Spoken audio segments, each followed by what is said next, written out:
Good morning, good afternoon, good evening, wherever you are. Thanks for stopping by again. Today I'd like to talk about fake news and Panama. Now, fake news is the subject that is such a grave concern in North America and in Europe, particularly these days, and spreading around globally. Well, that's fine. I'm not really interested in anybody else in any other nation.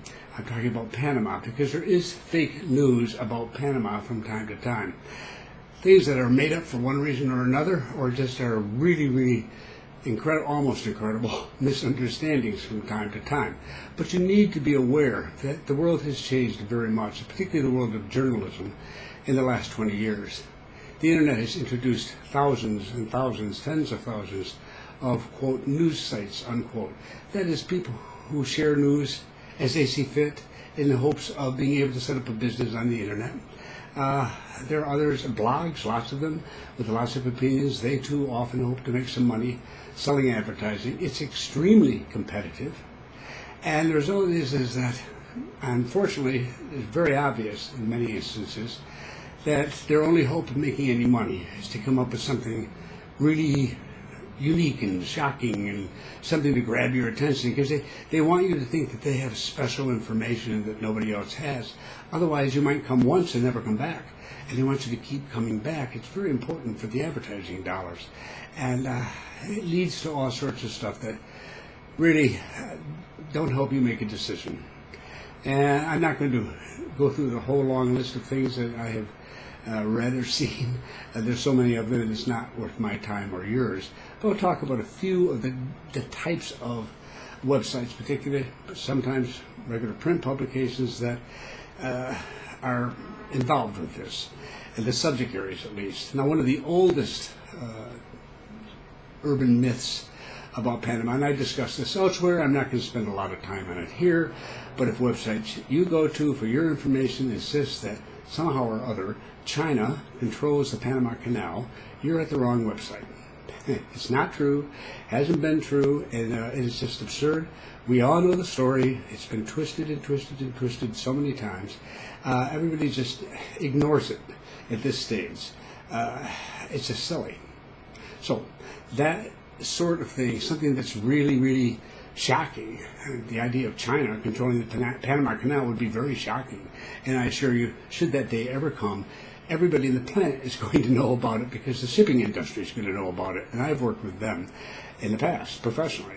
And I can assure you, they would notice. And they would certainly talk about it. It's not true. Okay. Now, there are others that, well, they usually go this way. They talk about the secrets of Panama. These are special secrets, you see. Somehow or other, they have this specialized background. They were in intelligence or something, they say, in decades past. Or they just have friends in the established families and all this business. They prey on a reader who has very little direct experience with Latin America. Maybe a resort, Cancun, something like that, once or twice, but otherwise really doesn't know the region at all well, but has memories stuffed in the back of their heads from 10, 20, 30, 40, 50 years ago about what Latin America is like and what Panama is like and so on. And they're just completely out of whack now. Things have changed so much and so quickly that if you don't stay up to date, if I had come here, as I did, right around this day, as a matter of fact, 13 years ago, to see Panama for the first time, if I had spent a year here and then left and then come back today, I'd be stunned at the changes that have gone on. It's just amazing how rapidly the country's growing and how much there is here that's new, not old. It is very exciting to have lived throughout the entire period and to see this growth underway. Very interesting. But it means that a lot of people have been here, a lot of attention has been given to Panama. There aren't many secrets left. If there are secrets, they're not sharing them with you in a blog somewhere. We have an open democracy, and we have a free press that is very free and very happy to raise questions and challenges to the current government or whomever whenever they feel that it needs to be done, and maybe to their political benefit to do so. So you don't have to worry about that. And plus, this is a very small country, something people can forget. Secrets? everyone's related to everybody. It seems that way sometimes, but in truth, there's enough connections here among people and this very small country where you can get to the area that includes 85% of the population by road within a matter of hours in one day, and the rest, at least a good portion of it, in a short plane ride. You just don't have the situation we have in a country like Brazil, for example, which is 114 times larger than Panama and the fifth largest in the world. Now in Brazil, there are all sorts of things that are probably secrets just because it's so big. Very few people can know about everything that's going on in Brazil. But here, not so. And so many of the things I've seen, there's one line that's used occasionally in the real estate business about this area of the country has been traditionally owned by the wealthy families of Panama, but they're now about to make it available to anybody, and if you rush right in and buy now, you're going to get these fantastic low prices, and then when the families really begin to sell, you're going to make a fortune. Well, forget it. I read them sometimes. I go to the end, because sometimes you have to scroll through page after page after page. Then you have to go to a link. This is an email. Then you go to a link to a website. Then you go page after page until finally they give you an idea of what they're talking about. And it's all inevitably amusing because they're talking about an area of the country that's no secret at all. Now, and I might add that if the wealthy families, or one or two of them, owned a lot of land somewhere and were planning to put it up for sale, they aren't interested in selling it to you for half of what they're going to be able to sell it for in another month or two. So you're not going to be able to slip in and get the cheap prices. And people here are very, very well connected. And as a result, this sort of stuff is sort of silly. But for many of us, Latin America may be a sort of a dark and mysterious continent, that sort of thing. A lot of little brown people struggling over their fields with their little hoes to eke out a living. Agriculture is very small in this country. It's less than 2.5% of the national income, and young farmers are fewer and farther between all the time as they go into town looking for jobs. So most of our successful agricultural efforts here are much larger than little tiny farms somewhere with somebody scraping out a living, and they're very much aware of the market and what's happening with it and so forth. So that's not the case. We have a huge middle class, and it's growing very rapidly. We have a huge working class, and that's the source of the middle class that's growing. We have an upper class as well, but we have many, tens and tens and tens of thousands of expatriates from all over the world who live here. They live here like I do as a resident, and have done so for, in some instances, many years. And they are as much a part of society as everybody else. They too have richly increased the variety of things that are available here in Panama. It's gotten to such a point that you don't know everything that's going on in the country. You just don't. And it's amusing. I talk to people that I talked to 12, 13 years ago who, when I asked them what's happening, could tell me pretty much most of the things that were going on. Today, they can tell me a lot about some of the things, but they have no clue about others they haven't even heard about because so much is occurring. So they're not often secrets, it's just there's so many things going on. But there are large groups of people who know about each one of these so-called secrets. So put that aside. If you run into those, just take that with a big grain of salt. You need to know a lot more. And no, this is not some sort of mysterious country where you can slip into the back room of some politician and be given the inside information. Forget it. Not about to happen. They're way more sophisticated than that, and they're not interested in sharing that with anybody else. That's why it's a secret. Same as in your nation. There's no difference here at all. Now, we have those. Then those that really disturb me, well, we had one, for example, that advertised that you could live here comfortably, you could have a gardener, and you could have a maid to take care of the house, and you could go out for dinner 2 or 3 times a week and have a bottle of wine, and you could live the comfortable, great retired life on $20 a day. Now, that works out to about $630 a month. Please, that is not true.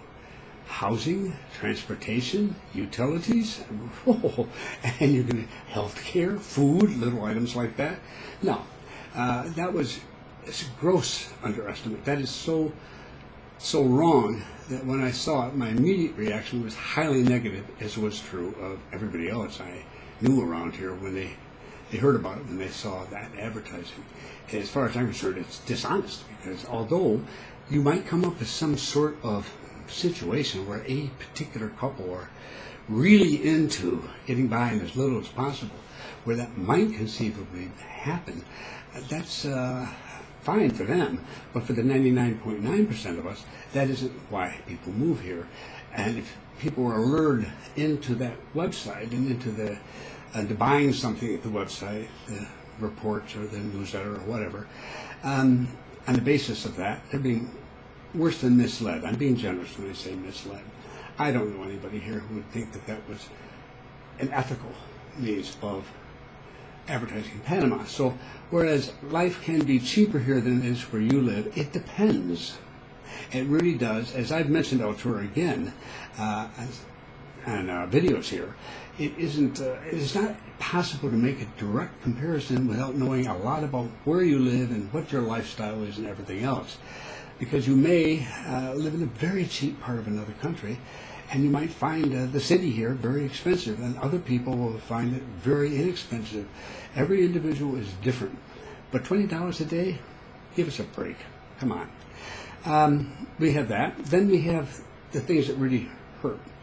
Because of the increased competition of websites and news sites and blogs with traditional publications, many of these traditional publications are in trouble financially. Not all of them, but many of those that have been around for a long time are. And they can't attract the advertising dollars they once did. They don't get as many subscribers as they once did. Their budgets have had to be cut back. They sometimes use people who, as journalists, who have very little experience. A lot of things happen. Now, one magazine that has been published in the United States for well over a century, way back into the middle of the 19th century. It has a political viewpoint, but it's mild, it's not particularly extreme, but it's a very proud history of being factual and being properly written. The interpretation of the facts and the opinions developed on that, well, that's the author's business. I've read them for decades, and sometimes I find it very interesting, but it isn't, to me, so important as to the opinion so much. I certainly read the interpretation, but it's the facts they present that are particularly interesting. And I depend on a publication of this age that has been respected for such a very long time to reach a certain level of journalistic competency. And so it is that in this particular publication, 3-4 months ago, they had an article. I heard a reference to it, so I went to take a look at it. It was on Panama and retirement and expatriates in general. And I was shocked. I mean, right off the bat, one of the first things that the individual wrote was that in Panama you could get a visa if you bought a house for $100,000 or more. No, that's absolutely not true. There is a visa that can be received if you purchase and pay for outright a $300,000 home, for example, or more. But that's rarely used these days. There are cheaper and easier ways to get residency visas. But $100,000 a year, forget it. It's totally untrue. But I thought, it could be a typo. That happens, and it's embarrassing to the writer. So I was going to drop a note to the author and say, you've got a typo here. But as I read on, I kept running into other facts that were being presented, which were totally ridiculous. I have no idea where she came up with this stuff. I honestly don't. Nobody who's ever set foot in this country would come up with these things. It was just really, really silly. And I could go on for 20 minutes. I'm not going to bother with it. I'll just tell you that 5 or 6 of those, and I was angry. And this is a respectable publication. What is this doing here? Because it's just so absurd. Anybody, even just with Google, could have figured these things out quickly enough.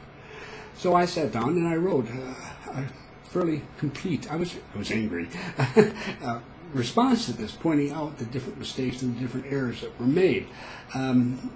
It were extraordinarily insulting to Panama and to expatriates who come down here. Very negative. All right, I'll have to give you one example. Everybody wants an example, but we have in banks and government offices where you go to pay bills and so forth. It's not requirement everywhere, but it's common to have a line when there's lots of people lining up to pay off bills or one thing or another. They'll have a line called the jubilado line. A jubilado is the Spanish word used here for retiree, and it's not really to do with retirement so much. It's basically, as a general comment, people 60 and over, think of it in those terms. Older people get to stand in this line. It's a shorter line, it should be at least, and it's faster. And the much longer lines are for the rest of the country. And because our older community here is not as large a percentage of the population as it is in the baby boom countries to the north, this works out pretty well. And being in my 70s, I certainly joined the jubilado line, and not perfectly legitimate for me to do it. And she was talking about these as an outrage. She said these lines were set aside specifically for expatriates with retirement visas, and Panamanians were not allowed to stand in those lines. And she said, can you imagine what Panamanians must think? I think of an 80-year-old Panamanian watching some 60-year-old American getting special treatment in this jubilado line. I just, you read this stuff and you went, what is wrong with this person? The real truth is, of course, Panamanians would be outraged if that was the situation, just as people in your country would be too, I have no doubt. No, those lines are available to anybody paying a bill or there for any legitimate reason at all who happens to be older. And whether you're an expat or you're a Panamanian means nothing. They don't ask for a passport, you don't need one. And I stand in line in these jubilado lines frequently, and I'm surrounded by Panamanians of my age group. So anybody who spent any amount of time here is going to know this. How she came up with this and stated it as an absolute fact and then an outrage, I don't know what to think, So I sat down, I wrote it up as a comment to be included after her article, so the readers could at least get the other side of the story, only to discover when I went back that the only way I could comment was to subscribe to the publication. And no, it's not worth that. So I took it and I put it in a letter and found the email address used for the editorial office of the publication and sent it off. I did not get a response, which was a little bit disappointing, but I was polite but very firm, very clear, and very detailed. To the credit of that particular publication, who I thought had ignored me, when I went back later, a couple weeks later, just to pick up the link, I wanted to show it to a friend, it's gone. They took it away. It's off the net. The link is still alive, but it takes you to a completely different article. So obviously, the editor did get it, did read it, called in the writer, discovered she had no basis for this, and took it down immediately. More power to her, but I hope it's a reminder to her also to use a little common sense and take a little greater care with what she publishes or he publishes in the future. But you do run into that occasionally, and this is very rare, but if something sounds absurd to you, like, why would they just let foreigners stand in that line? It's a good thing to ask about it because something's wrong here. We're not crazy down here, okay? Panamanians are perfectly intelligent people and would understand how wrong that was if it were the case. All right, then I had another one of the most famous newspapers in the world, with whom I have provided information to and been interviewed by, so forth, several times in the past. It was now here's an example of the budget problem. He's been writing with the paper for many years, and he was given this as one of many assignments, and he had a deadline associated with it, and I understand these things very well. So he wrote me, and he said, I don't really have that much information. Can you answer the following questions about retirement in Panama? And I did. My best, I do that. As a rule for journalists who write, I've done it many times before, because I understand what it's like to be under that kind of pressure and not have the money, they don't have the budget to fly down here. So I provide what I can and links to other sources. He wrote back and he said, do you have a photograph of retirees, active retirees down here in Panama? And I said, well, I don't really have one, but I'll check. And I went to a friend, and she said, sure. And she sent me a very nice photo of a group that had gotten together, one of our at local restaurants, and it was just a very nice shot. So I sent that up to him with her name and said that she'd been kind enough to offer that. Well, the article came out. I saw it. I read my own writing. I mean, most of it was written right off the emails I had sent. And the photograph was there. It looked very, very good. But you would never have guessed in reading that article that the writer, the reporter, never had come to Panama. It was as if he had been here, as if he had found this for himself and had dug up this information. And your assumption would be that he was there when these expats were getting together, having their dinner or whatever. I find that highly irritating, and that gentleman knows that now. But I mean, it's not that he needs to give me credit or anybody else. I very rarely get any credit for this, you know. But when you present it as if you've physically been present in the country and you have never set foot in the country, that's stepping over the line. But it happens. So recognizing these budget constraints, you have to realize that many times people write about Panama who have never been in Panama, or who were in Panama 15 years ago or 32 years ago or something, or 5 years ago, and that doesn't mean a thing today. So that's a challenge. You just have to be aware that can happen, even at the most notable and some of the most trusted publications.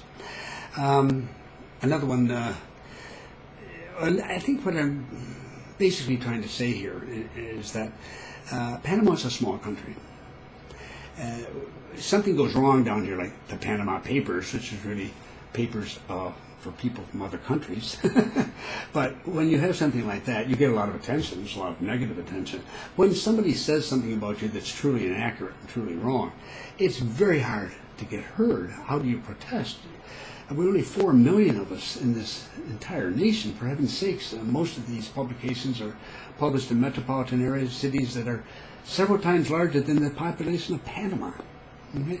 And we're just a small place. So these are an article, they put it together, they throw it out there, and then they go on about their business.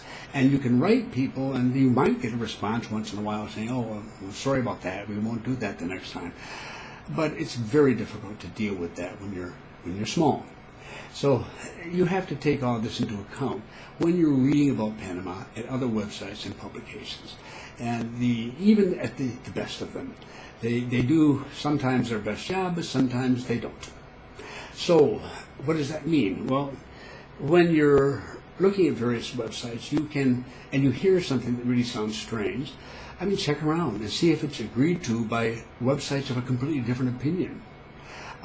Check Wikipedia. It's not always correct and not always up to date there, but it does a pretty good job most of the time on major topics, particularly. They may provide you with some information and some other references to look at. You can ask me, and if I can help, if I have something to say, I will share it with you. But above all, we come back to the point that I have to make over and over again, and will continue to make over and over again, is that when you make up your mind where you're going, or where you're most likely to think, at least, that you want to live, go. If it's Panama, come on down. Talk to people. I mean, Bob's a nice guy, but Bob doesn't have all the answers to your questions, and Bob may have a completely different way of looking at something than you do, and the only way you're going to figure that out is to come down here and look for yourself. So I know it's expensive, I know it's a pain in the neck, and I know most people don't want to do it unless they're really sure that it's the right thing to do. But the only way you can be really sure that it's the right thing to do is to come on down and look for yourself and talk to as many people as possible. And then you have the best information available to you that suits your needs. In the meantime, some of these sites, some of these articles and so forth, and people like me, whatever, there are many of them out there, may be able to provide you with interesting information, but often they'll provide you with questions you want to ask when you get down here, and you can talk to people directly and look at things directly. And ultimately, you're the best journalist for you that exists. So come on down and answer your questions. In the meantime, thank you very much for dropping by again. I look forward to seeing you for the next video.